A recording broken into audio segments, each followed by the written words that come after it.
இந்தியால எங்க வேணா யார வேணா ஏமாத்தலாம். இங்க எங்களுடைய முத்துவேல் கருணாநிதி ஸ்டாலினை ஏமாத்தது கொஞ்சம் குறைஞ்சுதாயா வரணும். ஐயோ சாமி, இந்தியாவே சிரிக்குது. இப்படி ஒரு முதலமைச்சராடா?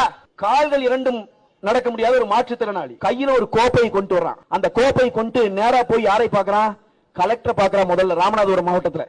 யாருப்பா நீன்னு கேட்டா, ஐயா நான் இந்திய அணியினுடைய கேப்டனாக கிரிக்கெட் விளையாண்டேன். சக்கர நாற்காலி கிரிக்கெட் விளையாடுவோம் இல்லையா, அதுல கேப்டன், இந்தியாவின் கேப்டன். பாகிஸ்தானில நடந்த உலக கோப்பையிலே பாகிஸ்தானை வீழ்த்தி கோப்பை வாங்கிட்டு வந்து விட்டேன்.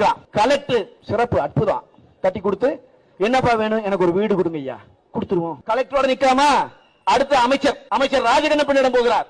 நம்ம அண்ணன் தான், தெரிஞ்ச அண்ணன் தான். ஆனா அங்க போன அறிவு மணிக்கு போகும்ல. அண்ணன் போறார் ராஜகண்ணப்பன் கிட்ட போய், என்னப்பா பாகிஸ்தானிலேயே பாகிஸ்தானை வீழ்த்தி விட்டேன். அடே பிரமாதமாப்பா, இங்க வா. முதலமைச்சரை பார்ப்பதற்கு எனக்கும் ஒரு வாய்ப்பு கிடைத்து விட்டது. இவனை வைத்து பார்த்து விட. முதலமைச்சருக்கு போடு.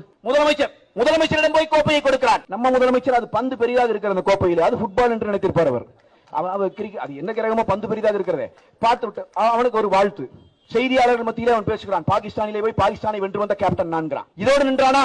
இந்த நாட்டிற்கு விளையாட்டுத்துறை அமைச்சர் இருக்கிறாரே, எங்க அப்பா கருணாநிதியின் பேரன், ஸ்டாலினின் மகன், அவரிடம் கொண்டு போய் கோப்பையை காட்டுகிறான். இது என்ன பியூட்டினா, ஸ்டாலினிடம் காட்டுகிற கோப்பை வேறு, அவரிடம் காட்டுகிற கோப்பை வேறு. வேறு வேறு கோப்பையை வைத்திருக்கிறான். அவரும் வாழ்த்தி அனுப்புகிறார், வீடு கொடுத்து விடலாம் என்று. இதெல்லாம் கொடுத்து பத்திரிகையில் எல்லாம் செய்தி வந்து பேட்டி எல்லாம் போட்டவருக்கு 10 நாள் கழித்து சொல்லுகிறான், உளவுத்துறை தேடிக்கொண்டிருக்கிறது. அவன் இந்திய அணிக்கு கேப்டனே இல்லை, அவன் இந்திய அணியை பார்த்ததே இல்லை, அவன் கிரிக்கெட் விளையாடியதே இல்லை. நான் சொன்னேன், இந்த கடலிலே பேனா வைப்பதற்கு முன்னால் அவனுக்கு ஒரு சேவை வைத்து தொலையுங்களா. கருணாநிதி குடும்பத்தையே ஏமாற்றுவதற்கு ஒருவன் பிறந்திருக்கிறான் என்று சொன்னால் அவனுடைய எப்பேற்பட்ட அறிவாளி அவன். போய் உளவுத்துறை கண்டுபிடித்து விட்டு வருகிறான். கண்டுபிடித்து கொண்டு வந்தால் எங்கேடா வாங்கினார் கோப்பை என்று கேட்டால், ஐயா மேற்கு வங்கத்தில் சும்மா டூர் போயிருந்த விளையாடுற போயிருந்தேன் அங்கே. ஐயோ நீங்க சிரிக்கிறீங்க, நான் சத்தியம் சொல்றேன். இந்த வடிவேல் அவர்கள், நம்ம நடிகர் வடிவேல் அவர்கள் ஒரு படத்துல போய் பாத்திர கடையில கப்பு வாங்கிட்டு வருவார் இல்லையா, நாச்சியப்பன் பாத்திர கடை.